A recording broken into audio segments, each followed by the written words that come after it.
This is the Bahamas Tonight, the Northern Edition. Good evening, all. I'm Shashina Roll. As always, it is so great to have you with us.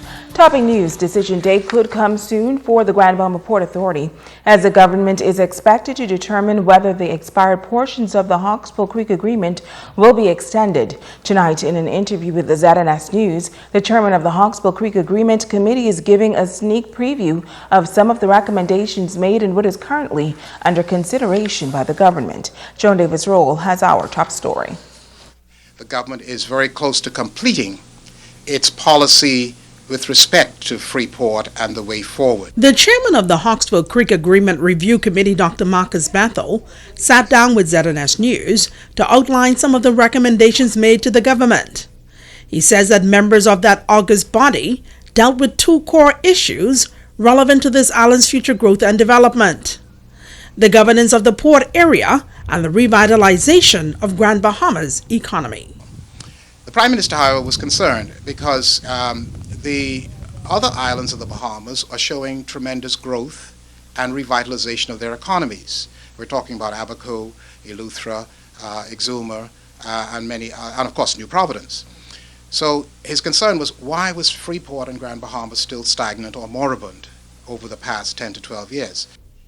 Following 4 town meetings and weeks of extensive consultation with all stakeholders, including residents, Dr. Bethel says there were many revelations. We recognize from our research and analysis that the monies and the funding necessary to invest in Freeport through the Grand Bahama Port Authority were just not there because, as you may or know, which is a public matter of public knowledge, the revenue-generating components of the Port Authority have been moved out of the Port Authority into what's called the Port Group Limited of companies. So the Port Authority itself is really undercapitalized to do what it is designed to do. Should we have an entity that is quote-unquote broke running the economic affairs of Freeport? That's an excellent question, and that is what the government has to make some decisions on. Dr. Bethel says the review committee recommended in earnest that the expired provisions of the Hawksbill Creek Agreement be extended for the next 20 years, but with some firm stipulations. We recommended the government take out an equity interest in the port, in the Grand Bahama Port Authority, with seats on the board of directors. Right? Now, we also recommended in the same light that the investors that come in bring in enough capital to get Freeport moving forward again, whether or not those entities that have been moved aside are present or not, or are part of the Port Authority or not.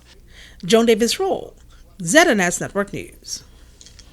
Now for more of Dr. Bethel's views and comments and that of the co-chairman of the Grand Bahama Port Authority, Sir St. George, stay tuned for a special half-hour program later this week. Well, the Grand Bahama Port Authority urging licensees to use technology to advance their business. Executives organized a one-day seminar to make business owners more aware of the advantages.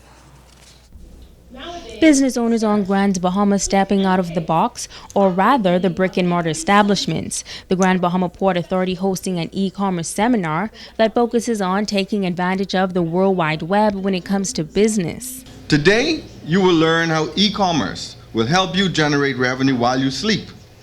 Create websites that fit your budget and business model. You will also learn how to open up your online business accounts, use online marketing, and most importantly, maximize good customer service, which is vital to the success of any business. I think it's estimated in 2016 that 1.5 billion people will purchase a product or service online. That translates into trillions of dollars, or well over $1 trillion.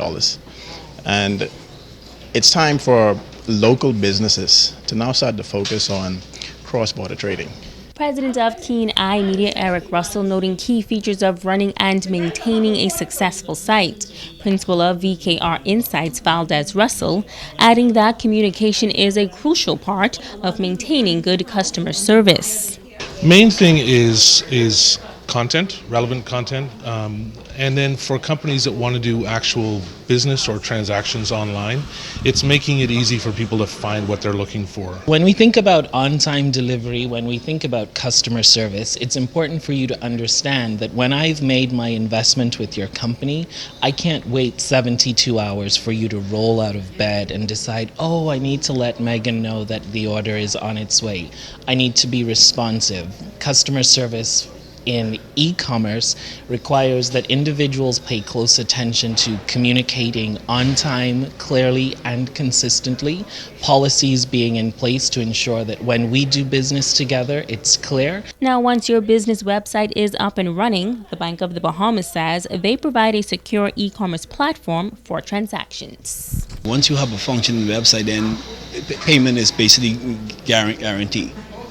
And then in terms of security, our platform allows for what you call a tokenization. That is, all the full card details are never captured, so it's only a 4-digit code that captured. So if a hacker was to even hack our website, they get a token that's really useless to them. Megan Shepard, ZNS Network News. Well, it has been absent from Grand Bahama for many, many years, but its grand return this weekend made it worth the wait.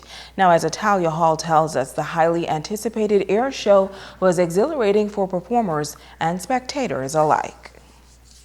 Are you enjoying the air show so far? Yay! Yay! Having fun! That was the level of excitement from spectators during the Grand Bahama Air Show held on Tano Beach. Spectators were in awe as they watched low-lying aircraft carrying out high-speed maneuvers ranging from simple to complex routines. It's awesome. This is my first ever air show that I've ever visited and can't get better. Sun, sand, and the air show. Can't get better than that. This air show is just fantastic. We're really enjoying it. It's really nice, really nice. It's a great thing for Grand Bahama, for the economy. The aviation professionals hailing the crowd as they perform their unique tricks in the sky.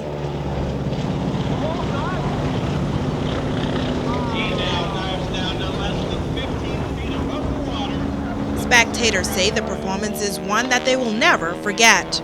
Absolutely fantastic, unbelievable. Nice to see the big crowds out here, and Freeport is on a roll at the moment. I am seeing a man in a plane, and the plane is rolling. The beautiful weather, the beautiful beach, and the hospitality is an awesome festival. Just got on a cruise. You got here yesterday morning and saw the opportunity to see the air show in person, so come out for that purpose.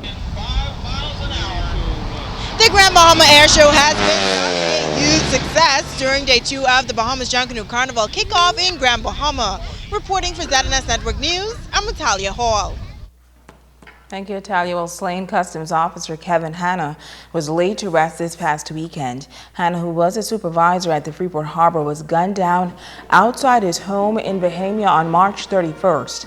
Prior to Saturday's homegoing service, Hanna's colleagues led a march through the streets of Freeport in his honor. He was a good officer. He was presented himself very well, and it was really tragic what happened, but to God be the glory. My relationship with Mr. Hanna was a family friend. His wife and I are actually best friends. So many days I spent at the house, sharing good times and old times. As a matter of fact, I stood in their wedding. I was a part of the bridal party. And Kevin was such a humble person. He was one of the best person that you could ever meet, and I think we're going to really miss him very much, and pray that he rest in peace. Kevin was my very close cousin. And, just before his demise, I spoke to him like about a week ago. And I said to him, he said, we have to get together. And I said, well, okay, I'll be seeing you maybe another week from now. And there goes, as of today, he is gone. Hanna's colleague Terrence Ferguson became emotional as he reflected on his first encounter with Hanna some 20+ years ago. It was a privilege and an honor to work with Mr. Hanna. As a matter of fact, I just was telling my illustrious friend, I don't know if I could handle it, because me and the brother game and customs together. Made a face, made 29 years. 19-year-old Ronaldo Hudson was charged with Hannah's murder and is currently on remand at the Department of Corrections in New Providence. Stay with us, there's more news right after this.